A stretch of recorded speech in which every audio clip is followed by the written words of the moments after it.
Hello everyone, thanks for joining me. Today I am going to be showing you the process that I use for making what I just called an indigo soap because it's my first time using indigo powder in a soap recipe. So follow along with me, and at the end I'm going to cut it and review how the experience went. So let's go.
So now you've seen all that, it's time to cut.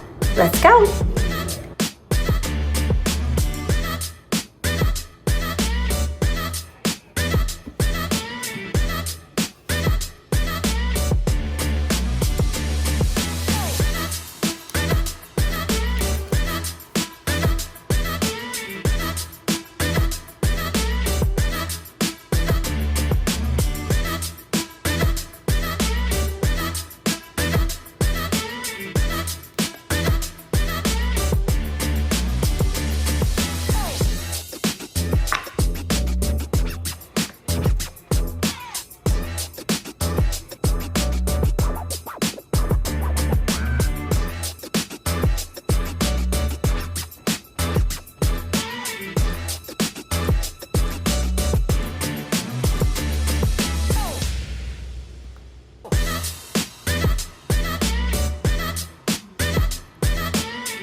Okay, you all, so here's my review of the soap and how it turned out.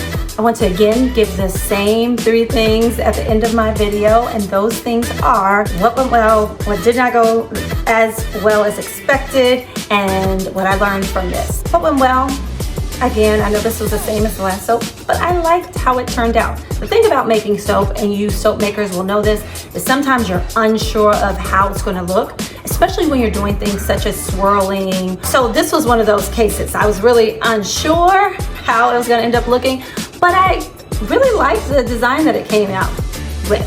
One thing I was initially concerned about was how light the blue was. I really wanted the indigo to be closer to a denim color than a lighter blue. However, as I see it now, I think it came out pretty well. So one other thing regarding the aesthetics of this soap, there is this thing called soda ash, and it is this white film that forms on the top of the soap. I'm not sure if you all can see it here. This soap did have soda ash that formed fairly quickly after I made it. I will say for this soap, and sometimes I do try to get rid of the soda ash that I see, but for this one, I don't really mind. I think it kind of goes along with the bluish gray that is in this soap. Some people really like soda ash because it gives it kind of a rustic look. I'm not sure what I will do ultimately with this soap. Sometimes I will just leave it the way that it is. And this is not a soap that I'm selling. I might just leave it that way. I might bevel the edges to take a picture of it, or before I give it to family and friends, which is what I often do. But I have yet to decide that. As is, I don't mind the way it looks. I think it actually looks pretty cool. I am hoping that the deeper blue that's on the inside of the soap continues to stay that deeper blue. That way I can still see the distinction between the 3 colors. But if not, it would just end up looking more like a grayish and cream soap. So only time will tell with that as I let it sit and cure over these next 4 to 6 weeks. So the smell is good. The scent I used for this was a blend of lime, lavender, and cedar wood. I was going for something that was not full-blown a man scent. However, I did want it to lean a little bit closer to being what would be considered a manly scent. And I think it came out nice as a kind of in-between scent. So I can smell the lime, but the cedar wood, which is more of a, if anybody knows anything about the notes of essential oils, cedar wood is a base note, and it's just enough to kind of pull it into that category of being between a manly scent and a woman's scent. Goes well with the soap. I see a little bit of bubbles, but not really too much. I'm not sure if you all can see it, but I see one here and one here on this piece. They're really tiny, but nothing that would obstruct, in my opinion, from how it looks overall. And part of it is just what comes with the territory. It's what comes with having artisan soaps that someone is making at their home by scratch and giving attention to that particular small batch. So I don't feel bad about the bubbles at all. They're not that many, and the soap still came out quite lovely. What didn't go well, I'm playing around with a lot of recipes right now that give me a little bit more time. so that I can work with the batter without it starting to get to the thick trace so quickly. And what I learned from this is just to keep trying. I do plan on continuing to experiment with different recipes. I have some recipes that are tried and true that I love to use when it comes to making soaps, but when it comes to things where I want to do a little more in terms of the design, I do need to buy myself more time. And to do that, I would need to ensure that the oils and butters I use are more slow moving. So just a matter of me continuing to play around with it. Feel free to share in the comments below. Let me know if you have any suggestions about how this particular project could have been more successful. Any tips and tricks that you have from your expertise as a soaper, please feel free to share. I'm more than welcome them. That is all for today. Thank you so much again for watching my video. If this is the first time that you've seen me, or if you have yet to subscribe, please do. Please like this video, please subscribe to my channel, and I will continue to provide content that is hopefully useful to you when it comes to soap making. Thank you so much for watching today. Have a great one. Bye.